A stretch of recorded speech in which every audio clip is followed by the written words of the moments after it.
እሺ ሰላም ቤተሰቦችን እንግዲህ ዛሬ በዩቲዩብ ላይ እንዴት ስኬታማ መሆን እንችላለን፣ እንዴት 1000 ሰብስክራይበርን በአጭር ጊዜ ውስጥ ማሳካት እንችላለን የሚለውን ዝርዝር አድርጌ የምነግራችሁ ይሆናል። ብዙ ጊዜ ከሞኔታይዝ ለመሆን ዩቲዩብ ከ30 ቀን እስከ 90 ቀን ወይም ከአንድ ወር እስከ 3 ወር ባለው ውስጥ ሞኔታይዝ የሚያደርጉ ሰዎች እንግዲህ ፈጣን የተባለ ሞኔታይዜሽን ፕሮሰስ ነው ይባላል። ከ6 ወር እስከ 12 ወር ደግሞ ይሄ ኖርማል የሆነው ማለት ነው። ብዙ ሰው ከ6 ወር እስከ 12 ወር ባለው ጊዜ ሞኔታይዝ ያደርጋል ዩቲዩብ ከጀመረ ማለት ነው። እና በዋናነት አንድ ሰው ሞኔታይዝ ለማድረግ የሚያስፈልጉት እነዚህ 1000 ሰብስክራይበር እና 4000 ዎች አወሮችን ለማግኘት ምን ያህል ሰዓት ይፈጅበታል የሚለውንም አሁን የምነጋገር ይሆናል ማለት ነው። እዚህ በዋናነት እንግዲህ አልጎሪዝም የሚባል ነገር መቼም ብዙ ጊዜያችሁ አልጎሪዝም ዩቲዩብ አልጎሪዝም እንደዚህ ቲክቶክ አልጎሪዝም ምናምን ሲባል ሰማላችሁ። እና አልጎሪዝም በእርግጥ ምንድን ነው እና በትክክል አልጎሪዝም ምን ማለት ነው የሚለውን ነገር ዛሬ በደንብ እነግራችኋለሁ ማለት ነው። እርግጠኛ ነኝ ይሄን ነገር እስካሁን በደንብ የነገራችሁ ሰው አይኖርም። እንግዲህ ክሬተር ኢንሳይደር የሚባል አለማችን ላይ ካሉ ትልልቅ ዩቲዩበሮች ውስጥ አንዱ ነው። እና ስለ አልጎሪዝም ሲናገር ይላል አልጎሪዝም የሚባል ነገር አልጎሪዝም በቃ አዳዲስ ሰዎች እንግዲህ ዩቲዩብ ለመጀመር አልጎሪዝም ምንድነው ብሎ ሲጠይቁ እንደምታውቁ አሁን አልጎሪዝም በሚለው ቦታ የኔ ቪዲዮ የሚያዩ ሰዎች ብላችሁ ተኩ ይላል። ሰዎች በሚል ተኩት፣ ሰዎች እንዲደሰቱ ምን ላድርግ በሚል ተኩት እና የዛን ሰዓት ትክክለኛ ሰው ታገኙ ይችላል። እዚህ አልጎሪዝም የሚባለው ነገር ምንድነው ማለት ነው? የኛን ቪዲዮ የሚያዩ ሰዎች አሉ። ዩቲዩብ እንግዲህ ለ4 ሰዎች ለ5 ሰዎች ሊሆን ይችላል። የኛን ቪዲዮ ይልክላቸውና እነዛ ሪኮመንድ የተደረጉ ሰዎች አይተውት የኛን ቪዲዮ ምን አይነት መልስ ሰጡ፣ የነሱ ምላሽ ነው አልጎሪዝም ማለት ነው። ምክንያቱም የዩቲዩብ አልጎሪዝም የሚሰራው የነዛን ሰዎች ምላሽ በመቀበል ስለሆነ ማለት ነው። ይህ በራሱ ይህ ሰውዬ እንደዚህ ነው ብሎ የሆነ ቶለሬት የሚያደርገው ነገር የለውም ዩቲዩብ። ስለዚህ የዩቲዩብ አልጎሪዝም ሊሰራ የሚችለው የኛን ቪዲዮ እንደ ናሙና ለሰጣቸው ሰዎች እነሱ ሰዎች ደግሞ የኛን ቪዲዮ በምን አይነት መንገድ ተቀብለውት ነው፣ በእነሱ ሪያክሽን መሰረት ነው የሚሰራው። ስለዚህ እነሱ የኛን ቪዲዮ በደንብ አድርገው ካዩት፣ ጥሩ ኮሜንት ከሰጡ፣ ላይክ ሼር ካደረጉ፣ ሰብስክራይብ ካደረጉ ይህ ቪዲዮ ጥሩ ነው ማለት ነው ይገነዘባል። የአልጎሪዝም ለብዙ ሰዎች ሪኮመንድ ያደርገዋል። በተመሳሳይ ደግሞ እኒህ ሰዎች ባላይ የሚያልፉት አይነት ነገር ከሆነ ቪዲዮአችን ሪኮመንድ ያደርገውም የኛ ቪዲዮ እንግዲህ 0 ቪው ሊሆን ይችላል 3-4 ቪው ላይ ላይወጣ ይችላል ማለት ነው። በዚያ ልክ እንዲታይ እንዴት ነው እነዚህ 1000 ሰብስክራይበር እንዲሁም 4000 ዎች አወራችን በቀላሉ እንዴት መሙላት እንችላለን፣ በአንድ ወር ውስጥ እንዴት ማሳካት እንችላለን የሚለውን መሰረታዊ የሚባሉ ነገሮችን ላናገራችሁ እፈልጋለሁ። በነገራችን ላይ ሞኔታይዝ ደግሞ 1000 ሰብስክራይበር እና 4000 ዎች አወር የሚለው አሁን ላይ ዩቲዩብ አሻሽሎት 500 ሰብስክራይበር እና 3000 ዎች አወር እንዲሆን አድርጎታል ማለት ነው። ይሄ ራሱ አንድ ደስ የሚል ነገር ነው ማለት ነው። ለዛ የሚለውን ነገር ላችሁ እፈልጋለሁ። የዩቲዩብ ሰብስክራይበራችን ለመጨመር እንዲሁም ዎች አወራችን ቪው ለመጨመር ምንድነው ማድረግ ያለብን? ሁለት ነገሮችን በዋናነት ማስተዋል ያስፈልገናል። የመጀመሪያው ሲቲአር የሚባልና ኤቪዲ የሚባል ነገሮች አሉ ማለት ነው። ሲቲአር ማለት ክሊክ ስሩ ሬት ማለት ነው። ኤቪዲ ስንል ደግሞ አቨሬጅ ቪው ዱሬሽን ማለት ነው። ስለዚህ እነዚህ ሁለት ነገሮችን ማስተካከል ከቻልን የኛ ቪዲዮ ቫይራል የማይሆንበት ምንም አይነት ምክንያት የለም ማለት ነው። ስለዚህ እነዚህ ሲቲአር ስንል ምን ማለት ነው? ሲቲአር ክሊክ ስሩ ሬት ማለት ምንድነው? ሰዎች የኛ ቪዲዮ ሪኮመንድ ተደርጎላቸው ከዛ ምን ያህል ክሊክ ያደርጉታል ነው። እንግዲህ ዩቲዩብ እንግዲህ በክሊክ ነው የሚሰራ አይደል? አሁን ቲክቶክ ስገባ ዝም ብሎ ራሱ ነው እንደገባችሁ ገና የሆነ ቪዲዮ ይከፍታል። ከዛ በኋላ እናንተ ስክሮል እያደረጋችሁ መቀጠል ነው። ዩቲዩብ ግን ምንድነው እናንተ ከዛ ውስጥ ምንም የሚከፍተው ቪዲዮ የለም። እናንተ ናችሁ ሄዳችሁ ክሊክ አድርጋችሁ የምትከፍቱት አንድ ቪዲዮ። ስለዚህ አንድ ቪዲዮ ሄዳችሁ ክሊክ አድርጋችሁ እንድትከፍቱ ነው ጥያቄ ነው ሲቲአር ማለት ነው። ሄዳችሁ የከፈቱ ሰዎች ምን ያህል ናቸው? ለምሳሌ አንተ ቪዲዮ ልቀቅ ለ50 ሰዎች ዩቲዩብ ሪኮመንድ አደረገው። ከነዛ 50 ሰዎች ውስጥ ያንተን ቪዲዮ ሪኮመንድ የተደረገላቸው ነክተው ከፍተው የገቡ ምን ያህሎች ናቸው? ስለዚህ ይሄ የሚባል ክሊክ ስሩ ሬት። ይሄን ማስተካከል ከቻለ የቪው መጠን ይጨምራል ማለት ነው። ስለዚህ በዚህ አንፃር የሚጀምረው ነው ክሊክ ስሩ ሬት። ስለዚህ ክሊክ ስሩ ሬት ወይም የቪው መጠን ሲጨምር ምን እናደርግ ሲባል በዋናነት ሁለት ነገሮችን ማስቀመጥ ወሳኝ ነው ማለት ነው። አንደኛ ታይትል ማለት ነው ርዕስ የምንሰጠው ርዕስ ለቪዲዮአችን ዝም ብለን ከዚህ ቦታ ነበርና ከዚህ ቦታ አድርጌ እኔን አድርጌ በቀን እኔን ስራ ስራውዬ እንደዚህ ሆነ ሰውዬው አልፎ ይላል ኦልሬዲ። ስለዚህ ምንድነው የምንሰጠው ርዕስ ወሳኝ ነው። አንደኛ አጭር መሆን አለበት ርዕሱ። ሁለተኛ ካቺንግ መሆን ይችላል። በደንብ የሰውን አቴንሽን ኮንትሮል ያደርግ የሚችል ይላል ሆልድ አድርጎ መያዝ የሚችል መሆን ካልቻለ ሰው እንትን አይለው ማለት። ስለዚህ የምንሰጠውን ርዕስ በደንብ እንትን ማለት ነው። ሁለት አይነት መንገዶችን ርዕስ ስንሰጥ ማስተዋል ያስፈልጋል። አንደኛ በዋናነት ማለት ነው አንዳንዴ ንጽጽራዊ ርዕስ የተለመደ ነው። አሁን ከኢትዮጵያ ከአሜሪካ ብለህ እንደዚህ ነው ተጣጣሪ ኢትዮጵያ ውስጥ የሆነ የራሱ ጥቅም አድቫንቴጅ አለው አገር ውስጥ እንደዚህ አይነት ነገሮች አሉ። ስለዚህ ወደ ውጭ ሀገር ሰው መሄድ ፈልጋለሁ ሲለው ምንድነው የሚያጡ ነገር እንዳለ ጭምር ማወቅ አለበት አይደል? የሚያገኘው ነገር እንደዛ ጥሩ የተሻለ ታገኛለህ ብቻ ሳይሆን ብዙ ደግሞ የሚያጡ ነገር ደግሞ እዚህ ይኖራል። ልክ እንደዚህ አይነት ንጽጽራዊ መንገዶችን መጠቀም ቸልሲ እንትን ለምሳሌ ሜሲ ከሮናልዶ ንጽጽር እንደዚህ አይነት ነገር ታደርግ አኒና በጣም ይሄ ካቺንግ ነው ማለት ነው። ይሄ ነው። ሁለተኛ ጥያቄ መጠየቅ ነው ብዙ ጊዜ የተለመደው። ቆይ ቆንጆ ሴት ልጅ ፍቅረኛ ቆይ ግን አሁን ለምሳሌ እንዴት ትልቻለህ በጥያቄ መንገድ ቆይ ግን ቆንጆ ሴት ልጅ ብዙ ጊዜ ፍቅረኛ የማይኖራቸው ለምንድን ነው? ፍቅረኛ ያላቸው ማለት የለም። ያው እንደ ምሳሌ ነው። እንዴት ሲሆን አሁን ምንድነው በደንብ ካች አድርገህ የሰውን አቴንሽን በደንብ ኮንትሮል የሚያደርግ ሀሳብ ነው በጥያቄ መልክ ልክ እንደዚህ ውስጥ ቆይ ግን እስከዛሬ ይሄን እንዴት ሳላውቀው ቀረሁ? ቆይ ዩቲዩብ ይሄን ያህል ዘመን ኖሬ እንዴት ይሄን ነገር ማወቅ አልቻልኩም? በዩቲዩብ 5 ዓመት ቆይቻለሁ እንዴት ይሄን ነገር እንዴ በጥያቄ መልክ ቢሆን እነዚህ ምንድነው የኛን ቪው እንዲጨምር ሰው ክሊክ እንዲያደርግ ያደርጋል መጀመሪያው። ስለዚህ የምንሰጠውን ርዕስ መምረጥ ማለት ነው። ሁለተኛ ተምኔል ይባላል ማለት ተምኔል ማለት የቪዲዮአችን ከቨር ፔጅ ማለት ነው። ወይ መጀመሪያ ገና ቪዲዮ እንዲ ሰው ስክሮል እያደረገ ሌሎችን ሲያልፍ ምንድነው የኛ ቪዲዮ የሚታየው እንደዚህ ሳይከፈት የለም በውጭ ፎቶአችን ምናምን ነገር ተረገዝ ያሱ ማለት ነው ተምኔል ይባላልና መጀመሪያ የሚመጣው ነገር ማለት ነው። ለምሳሌ ይሄ ልክ እዚህ ጋር እንዳለችው ያለ አሁን እቺ ማለት ተምኔል ይባላል። ስለዚህ ተምኔል ወሳኝ ነው። ተምኔላችን ምን አይነት ነው? እንግዲህ ተምኔል ስንሰራ በዋናነት ማወቅ ያለብን ነገሮች አንደኛ ማጆሪቲ አጠቃላይ ዩቲዩብ የሚጠቀሙ ሶሻል ሚዲያ የሚጠቀሙ አብዛኛውን ሰው ምንድነው በስልኩ ነው የሚጠቀም እንደምታውቁት። ስለዚህ በስልኩ ነው የሚጠቀም ማለት ምንድነው በፒሲ አሁን የሰራችሁትን በፒሲ አሁን በደንብ ታይቷችሁ የሰራችሁት ነገር በስልክ ሲሆን ግን ፎቶአችሁ በጣም ድቅቅ ብሎ ጽሁፍ ማይነበብ ምናምን ሊሆን ይችላል። ስለዚህ በደንብ የሰው መጀመሪያ ፎቶአችን በደንብ አድርገን ወላ ያለ መሆን አለበት። ሁለተኛ ደግሞ ምንድነው ይሄ የምንሰራቸው ርዕሶች ጽሁፎች ደግሞ በደንብ ተነባቢ መሆን አለባቸው። ከለሩ በደንብ ድምቅ ያለ ከለር መሆን መቻል አለበት። የኛ የቪዲዮአችን የከቨር የተምኔላችን ቦታውን በደንብ ድምቅ ያለ ባክግራውንዱና እኛ ያለበትን ሰማይ ተቃራኒ መሆን መቻል አለበት።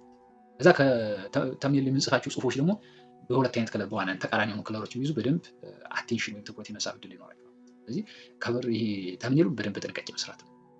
ተምኔሉን እነሱ ከዛ ተምኔል በደንብ ከሰራን እንግዲህ ያው ተምኔል እንዴት እንሰራለን የሚለው በሌላ ቪዲዮ እሰራላችኋለሁ። የምትፈልጉ ማለት ተምኔል አሰራር ምናምን እንዴት እንሰራው ምናምን ምን አይነት ታፖች እንጠቀም የሚለው ጥያቄ ከምትፈልጉ ከሆነ ኮሜንት ላይ ጻፉልኝ። ይሰራልን ተምኔል ብላችሁ ጻፉ። ተምኔል እንዴት እንደምንሰራ ቀላል የሆኑ ብዙ አይነት መንገዶች አሉ። እነሱን እንሰራላችሁናል ማለት ነው። ከዛ ተምኔላችን እዚህ አሪፍ ካደረግነው ሰው ክሊክ እንዲያደርግ ተምኔላችን እንግዲህ አሪፍ ሆኗል። ርዕሳችን ወይም ታይትላችን አሪፍ ሆኗል። ስለዚህ ሰው እኛ ክሊክ አድርጎ ክሊክ ሲሉታችን እንዲጨምር ያደርጋል። ሌላው አንድ እዚህ ጋር ክሊክ ሲሉታችን እንዲጨምር የሚያደርጉ ነገሮች አንዱ ምንድነው ትሬንድ ኮንቴንት መልቀቅ ነው። በጣም ያው ኮመን በጣም እንትን ያለ ነገር ነው። ትሬንድ ኮንቴንቶች መጠቀም ነው ማለት ነው። ለምሳሌ አሁን በቅርቡ የተፈጠረ ነገር አለ። ስለዚህ ያን ነገር የተፈጠረ ጉዳይ የሆነ ሪአክሽን መስጠት ብቻ የሆነ ነገር በዛ ጉዳይ የሰራሽ ቪዲዮ ካለ ሰው ወደ እንትን ገብቶ የማየት ዕድሉ ከፍተኛ ነው ማለት ነው። ስለ ጉዳዩ አነጋጋሪ የሆነውን ነገር መስራት ነው። በየሰዓቱ ብዙ አነጋጋሪ ነገሮች ይኖራሉና እነሱን ተከትሎ መስራት ቪዲዮአችን ይጨምር ያደርጋል ማለት ነው።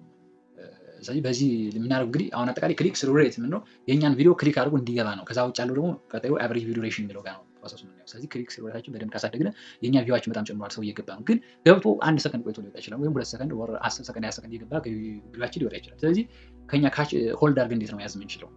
ለምሳሌ 10 ደቂቃ ቪዲዮ ብንሰራ ቢያንስ 4 ደቂቃ ብለን እንዴት አድርገን ማቆየት እንችላለን ተመልካቾቻችን የሚለውን ነገር እንይ። የመጀመሪያ ስክሪፕታችን ምርጥ አድርጎ መጻፍ ይሄ በደንብ ወሳኝ ነገር ነው ማለት ነው ለሁሉም ነገር። እንግዲህ ስክሪፕት ስንጽፍ አንደኛ የምንናገረው ነገር በደንብ ፍሎ እንዲኖረው ያደርገናል ማለት ነው። ያለ ምናምን 10 የጻፈ ብዙ አይነት የተጻፈ ነው እንዲህ ያነበብ ምናምን የሚል ከሆነ በጣም አስቸጋሪ ነው የሚሆነው። ለተመልካች ጋር የናቹራል የሆነ ፍሎ አይኖርም፣ ናቹራል ኮሚኒኬሽን አይኖርም ከካሜራው ጋር ማለት ነው። ስለዚህ በደንብ ስክሪፕት ማዘጋጀታችን ይጠቅመናል። ሁለተኛ ቪዲዮ ኤዲት በምናደርግበት ሰዓትም ታይትል በምንሰጥበት ስክሪፕት ከጻፍን ሙሉ ነገሩን የሚያስፈልገን አሴቶች ወይም እነዚህ ግብአቶችን በሙሉ ስክሪፕቱ ጋር አብረን በደንብ ስለምንጽፋቸው ቪዲዮ ኤዲቲንጋችን ካሜራ የምንቀርጽበት ብዙ ነገራችን ያቀልልናል ማለት ነው። ስለዚህ ስክሪፕት መጻፍ ወሳኝ ነው። ስክሪፕት በዋናነት 3 ነገሮች ያስፈልጉታል። የመጀመሪያ ሁክ የሚባል ነገር አለ፣ ሜን ቦዲ አለ፣ ኢንዲንግ ፓርት አለው ማለት ነው። እነዚህ 3 ነገሮች በደንብ በጥንቃቄ መስራት ያስፈልጋል። ስክሪፕት ላይ በደንብ አስፈልግ ያስፈልጋል። ሁክ ስንል የመጀመሪያ 30 ሰከንድ ነው። እንግዲህ አንድ ሰው በ30 ሰከንድ ውስጥ ነው ወይ ከኛ ቪዲዮ ጋር ስታክ አድርጎ የሚቆየው ወይም ደግሞ እኛ ቪዲዮ ደግሞ ጥሎ ሌላ ቪዲዮ የሚለው የመጀመሪያው 30 ሰከንድ ነው። እቺ የምትባለች ሁክ ትባላለች ማለት ነው። እንግዲህ ሁክ በጣም ወሳኝ ነገር ናት ማለት ነው። እንግዲህ አሳን አጥምደን የምንይዘው እንደው ማጥመጃ ነው በትንሽ እንችበረት እና በዛች እንደዚህ ይዘን መጣው ልክ እንደዛ ይሄን ደግሞ የኛን ቪዲዮ የሚመለከተው ሰው ደግሞ ካሽ አድርገን የምንይዝበት ሁክ የሚባለው ማለት ነው። ለምሳሌ አንዳንድ ሳይታችሁ ከሆነ ጀማሪ ዩቲዩበር ሲሆን እንደምናችሁ ተመልካቾች እኔ ከሌ ይባላልው እንግዲህ እናንተ እንደተነበረው በጣም ምርጥ የሆኑ ቪዲዮዎችን ሰርቼ እመጣለሁ እንደዚህ ነው። በቃ ሰውየው እኮ ትቶት ይባል 5-6 ቪዲዮዎችን ነበር አይደል? እሱ መግቢያውን እስከሚሰራ 5-6 ቪዲዮ ሰውየው ይሏል። ስለዚህ ምንድነው ሁኩን በጣም በጥንቃቄ ማድረግ ያስፈልጋል። ስለ 30 ሰከንድ ስለዚህ የቪዲዮ ዋና ሀሳብ የሚገልጹ ነገሮችን ማስቀመጥ ነው። ከዛ በፊት ቪዲዮ ላይ ያለው እንዴት ነው ጥያቄ የሚፈጥሩ ነገሮች እንዴት ዩቲዩብ ተጠቃሚ ሆኜ ወይም እንዴት ዩቲዩበር በዩቲዩብ 6 ዓመት ቆይቼ እንዴት ይሄን ነገር እስካሁን ማወቅ አልቻልኩም ቢላው አይነት በደንብ ምንድነው እንደዚህ ያልታል ጥያቄ ተፈጥራለች በሰውየው ጭንቅላት ውስጥ ማለት በጣም የሚገርም ነው። አይ በጥያቄ መንገድ ማስቀመጥ። ሁለተኛ ደግሞ የሆነ ሰው ሊያውቀው የሚችል ሆኖ ግን በደንብ ያልተረዳው አዲስ ነገር መጨመር የሚችልለት ምንድነው እንደዚህ ጥያቄ ባይኖር ጠይቅ ይሄ ነገር። ስለዚህ ቻናሌን እንግዲህ ላይክ አድርጋችሁ ጀምሩት። ወደ ቪዲዮ እንግባ። ወደ ቪዲዮ ከዛ ሜን ቦዲ የሚባለው ሁለተኛ ሜን ቦዲ ሲኖር ዋናነት እንግዲህ ሁካችሁን የገለጻችሁበት መንገድ አለ። ከሁኩ ጋር ሁኩ በደንብ ማብራራት ማለት ነው እና ናቹራል በሆነ ፍሎዊንግ ሀሳቡ ሳይቆራረጥ ተጀምሮ ከሆነ ቦታ ጀምሮ የሆነ ቦታ ማለቂያ ያለው ዋና ሀሳቡ ማለት የተከታተለ የሚሄድ አድርጋችሁ መስራት ይባላል። ሁክ ማለት ሜን ቦዲ ይባላል ማለት ነው። ከሁኩ ቀጥሎ ሜን ቦዲ በደንብ ዋናው ስትራክቸር ሊሆን ሀሳብ ታስተላልፋላችሁ። ሜን ቦዲ ከጨረሳችሁ በኋላ ኢንዲንግ ነው። ኢንዲንግ ላይ የሰራችሁት ቪዲዮ በሆነ ምንድነው ሰው ላይ ሚሞራይዝ እንደማድረግ የተወሰነ ጠቅላላ አድርጋችሁ ሀሳቡን የለም ይሄ ጠቅላላ አድርጋችሁ ሳምራይዝ አድርጋችሁ ተወሰነ ታስተላልፉና መጨረሻ ላይ ያው ሰዎች ሰብስክራይብ እንዲያደርጓችሁ፣ ላይክ ሼር እንዲያደርጉ፣ ኮሜንት እንዲሰጧችሁ፣ ጥያቄ ካላችሁ እንዲጠይቁ ምናምን መልእክቶችን ታስተላልፉበትና ሳምራይዝ የምታደርጉበት ናችሁ። ዋና ነገሮች ኢንዲንግ ላይ ትሰራላችሁ ማለት ነው። ስለዚህ በስክሪፕት ጥሩ ስክሪፕት ያለው ቪዲዮ ከሆነ ሰው የመቆየት ቪዲዮ ሪቴንሽን ይጨምራል። አቬሬጅ ቪዲዮ ዱሬሽን ጨመረ ማለት ደግሞ እንግዲህ ቅድም እንዳልኳችሁ ነው። የ5 ደቂቃ ቪዲዮ ቢኖር እስከ 2 ደቂቃ መቆየት ከቻለ ያ በጣም ምርጥ ሪቴንሽን አለ ማለት ነው። እዚህ ሁለቶች ሲደመሩ ዩቲዩብም በደንብ ቪዲዮአችሁን ፑሽ ያደርገዋል፣ በደንብ ቫይራሊቲ ይጨምራል። በአንድ ወር ውስጥ እነዚህ 1000 ሰብስክራይበር እና 500 4000 ዋች አወር መሙላት እንችላለን ማለት ነው። እንግዲህ በአዲሱ ደግሞ ያው 500 ሰብስክራይበር 3000 ዋች አወር ነው ማለት ነው። ያው ዋንኛው የሆነ ሞኔታይዜሽን የሆነውና በአድሬቤ ነው የምንቀበለው እሱን ብቻ ነው ማያካት እንጂ ሌላ ላይ ያሉትን ያካትታቸዋል ማለት 500 ሰብስክራይበሩ ግን ይሄ 1000 ሰብስክራይበር ሞኔታይዝ ለመሆኑ ደግሞ ገንዘብ በየወሩ የሚከፈለው ይሄ ዋናው አድሬቤ ነው መንገድ የሚከፈለው እሱ ነገር ይቆያል። 1000 ሰብስክራይበር ይጠይቃል ከሚላጻው ታዩት ፈልጋለሁ ማለት ነው። አቨሬጅ ቪው ዱሬሽን እንግዲህ እንዲጨምር ሁለተኛው መንገድ ደግሞ ምንድነው አለ? ሁለተኛው መንገድ አቨሬጅ ቪው ዱሬሽን እንዲጨምር ሁለተኛው መንገድ የምንቀርጽበትን ቦታ መምረጥ ነው። ቦታ መምረጥ በደንብ ቪዲዮ ምርጥ ቪዲዮ መቅረጽ ነው። አጠቃላይ ቪዲዮ ስንል አንዴ ባክግራውንድ ነው ባክግራውንድ ላይ የምንቀርጽ ማለት ነው። የተሻለ ባክግራውንድ ቢሆን የኛን ከጥሩ ብርሃን ያለበት እንደዚህ ቢሆን ከተገኘ አሪፍ ነው። ግን እንደዚህ ቦታ ባይገኘው ባለው መስራት ነው። ሁለተኛ ድምጻችን በዋናነት ወሳኙ ግን ከቪዲዮ በላይ የድምጽ ጥራት ነው። በደንብ ድምጻችን ለኦዲየንስ በደንብ የሚሰማ አይነት ድምጽ መሆን መቻል አለበት እንጂ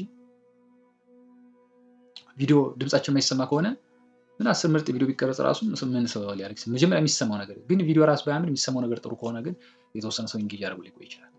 ስለዚህ ከዚህ አንፃር ማየት አለብን ማለት ነው። የሚሰማው ድምጹ ማለት ነው። ሳውንድ ላይ በጣም ጥንቃቄ ማድረግ ብቻ ማይክ መግዛት እንኳን አቅም ባይኖረን በደንብ ተናግረን ማለት የተናገሩን በካፕከት ሊሆን ይችላል በተለያዩ ኤአይዎች ድምጻችንን በደንብ አድቫንስ አድርገን ድምጹን የተወሰነ ጨምረን መልቀቅ ማለት ነው። ከዛ ድምጻችን በጣም ወሳኝ ነው። ድምጽ እንግዲህ ተመልካቾቼ በዋናነት 1000 ሰብስክራይበር ኤንድ 4000 ዋች አወርን ለመሙላት በዋናነት ሁለት ነገሮች ያስፈልጋሉ። አቨሬጅ ቪው ዱሬሽን ኤንድ ክሊክ ስሩ ሬት። ስለዚህ እነዚህ ለመጨመር የተለያዩ አይነት መንገድ ነግሬያችኋለሁ። ተምኔል ማስተካከል፣ ጥሩ ታይትል መስጠት፣ ትሬንዲንግ የሆኑ ኮንቴንቶች መጠቀም ብለናል ለክሊክ ስሩ ሬታችን እንዲጨምር። በተመሳሳይ ደግሞ አቨሬጅ ቪው ዱሬሽናችን እንዲጨምር ጥሩ የሆነ ስክሪፕት መጻፍ ብለናል። ቪዲዮ ኤንድ ኦዲዮ ኳሊቲውን መጨመር ነው ብለናል። ስለዚህ እነዚህ ነገሮች ካደረጋችሁ በደንብ ቫይራል መውጣት ቪዲዮ ፑሽ ይደረጋል። በተሎ ሞኔታይዝ ማድረግ ትችላላችሁ። ግን የዚህ ሁሉ መሰረታዊ ነገር ግን አንድ ነገር ምን አለ? ኮንሲስተንሲ የሚባል ነገር አለ ማለት ነው። ቪዲዮ በጣም ኮንሲስተንሲ ይፈልጋል። በተመሳሳይ ሰዓት ሁሌም መልቀቅ ያስፈልጋል። ከሌሊቱ 6 ሰዓት መልቀቅ ከሆነ ሁሌም ከሌሊቱ 6 ሰዓት ቪዲዮአችሁ መልቀቅ አለባችሁ። ከጠዋቱ 1 ሰዓት መልቀቅ ከሆነ ቪዲዮአችሁ ሁሌም ከጠዋቱ 1 ሰዓት፣ ከቀኑ 6 ሰዓት ከሆነ ከቀኑ ጠዋት 1 ሰዓት እያደረጋችሁ መልቀቅ አያስፈልግም። ኮንሲስተንት ሆናችሁ በተመሳሳይ ሰዓት ቪዲዮአችሁን አፕሎድ ብታደርጉ በደንብ ዩቲዩብ ሞኔታይዝ ሞዴላችሁን በጣም ታሰፉታላችሁ ማለት ነው። ስለዚህ የሁሉም ነገር እንትኑ ማለት እና አንዳንዴ ደግሞ ሰው ለመጀመር ብዙዎቻችሁ ደግሞ ዩቲዩብ ለመጀመር አስባችሁ ብንጀምር እንዲህ የሚል ምናምን ብዙ አይነት ሀሳብ ትኖራችኋል። በቃ ጀምሩት ነው ሁሉም ነገር። ደህና ስልክ ላይ ኖራችሁ ይችላል፣ ደህና ቦታ መስሩበት ላይ ኖራችሁ፣ ጫጫታ የሆነ ቦታ ብዙ አይነት ችግር ሊኖርባችሁ ይችላል። ግን በዛ ውስጥም ቢሆን በቃ ቪዲዮ አፕሎድ ማድረግ አታቁም። ጀምሩና የሆነ ቪዲዮ አፕሎድ አድርጎ መጨረሻ ላይ ያው ሞኔታይዝ መሆኑ አይቀር ማለት ነው። ከዛ በኋላ የሚያስፈልጋችሁን ነገር ሁሉ አንዴ ሞኔታይዝ ከሆነና ገንዘብ ጄኔሬት ማድረግ ከጀመረ በኋላ ቻናሉ የሚያስፈልጋችሁን ነገር በቀላሉ ማሟላት ስለምትችሉ እንደዚህ አይነት የሚል የሁሉ ጊዜ ሐሳቤ ነው። ስለዚህ ተመልካቾቼ በቪዲዮ ብዙ እንደተማራችሁበት ብዙ እንደጠቀማችሁ ተስፋ አደርጋለሁ። ቪዲዮውን ሰብስክራይብ አድርጉት፣ ቻናሉን ሰብስክራይብ በማድረግ ቤተሰብ ሁኑ። ቤተሰብ ያልሆናችሁ ወደፊትም ደግሞ የተሻሉ ጥሩ ቪዲዮዎችን ሰራ ኖቲፊኬሽን እንዲደርሳችሁ ማለት ነው። በሌላ ቪዲዮ እስከምንገናኝ መልካም ቀን።